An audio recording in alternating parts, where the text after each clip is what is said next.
सन्माननीय अध्यक्ष महोदय, मी सभागृहाला आणि आपल्या सर्वांना नम्रपणे एक विनंती करतो.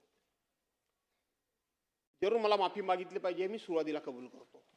पण त्यापूर्वी जसं मी आपलं सर्वांचं म्हणणं ऐकून घेतलं तसं माझं देखील ऐकून घ्यावं आणि मला वेळ द्यावी. आपण अध्यक्ष महोदय, काल माननीय उपमुख्यमंत्री महोदयांचं भाषण होतं, आपण बघितलं असाल. मी मिनिट इथं बसलेलो होतो, मी उठलेलो नव्हतो.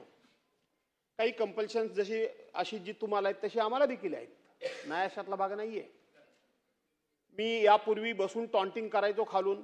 गेल्या 4-5 वर्षामध्ये एकदाही मी खालून टॉन्टिंग केलेलं नाही.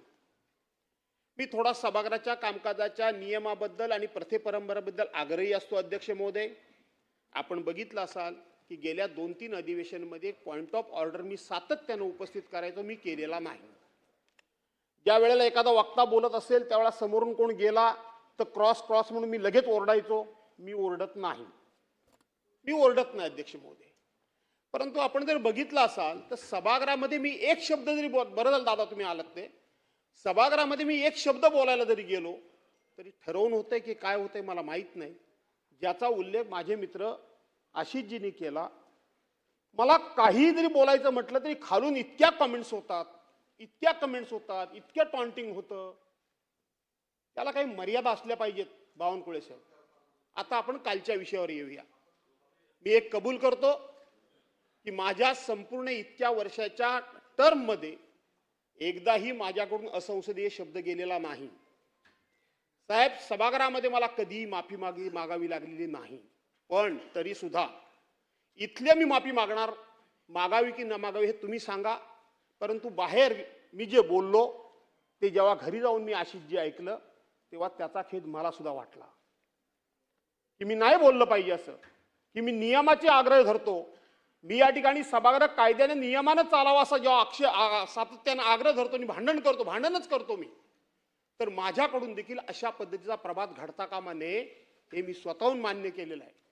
परंतु मी एवढंच सांगतो की जरी आपण 32(3) काल उल्लेख केला, विधानसभा अधिनियमाचा 32(3) उल्लेख केला अध्यक्ष महोदय, मला आपण राईट ऑफ रिप्लाय नसता दिला तरी हरकत नाही. आशिषजी, तुम्हाला मान्य करावं लागेल.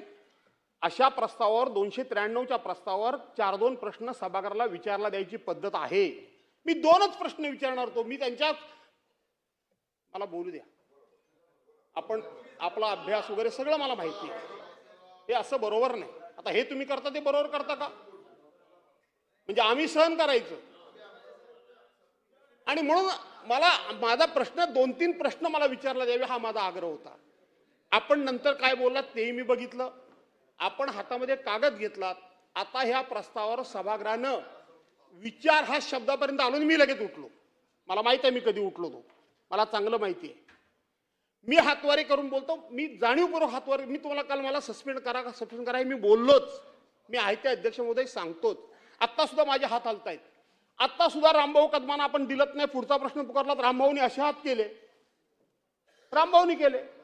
पण ते रामभाऊ मग ठीक आहे, आपले ते आविर्भाव, आमचा तो गुन्हा, हे आम्ही मान्य करतो. आणि म्हणून अध्यक्ष महोदय आज आमची काही मंडळी राज्यपाल महोदयांना भेटायला गेले. मला माहित आहे की या सभागृहामध्ये आज हा विषय निघणार. आपण फेस केलं पाहिजे. आपण पाठ फिरवता कामा नये. आपल्याला मी या ठिकाणी आशिषजी मित्र म्हणून तुम्ही मला सल्ला दिलात. मी सांगतो सभागृहाला की होय, माझ्याकडून बाहेर मीडिया समोर जे शब्द गेले ते जायला नको होते. अध्यक्ष महोदय, मी जाहीरपणे आपल्याला सांगतो की हे शब्द माझ्याकडून गेलेत. आपल्याला जी मला शिक्षा करायची ती जाहीर करा. या क्षणाला मी ती शिक्षा मान्य करायला तयार आहे. ठीक आहे,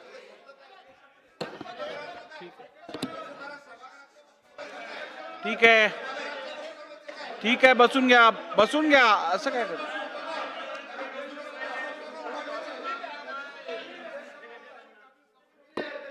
आणि अध्यक्ष महोदय, मी सुरुवातीला असं म्हणालो की मी जरूर माफी मागितली पाहिजे असं मी बोललो. सुरुवातीला मी बोललो, नाही अशातला भाग नाही. त्यामुळं माझं चूकच झाले, मी कबूल करतो. माफी मागितली किंवा दिलगिरी व्यक्त केली, माफी सुद्धा मागतो. याच्या उपर आपल्याला जी काही शिक्षा द्यायची आहे ती आपण द्या, मी घ्यायला तयार आहे.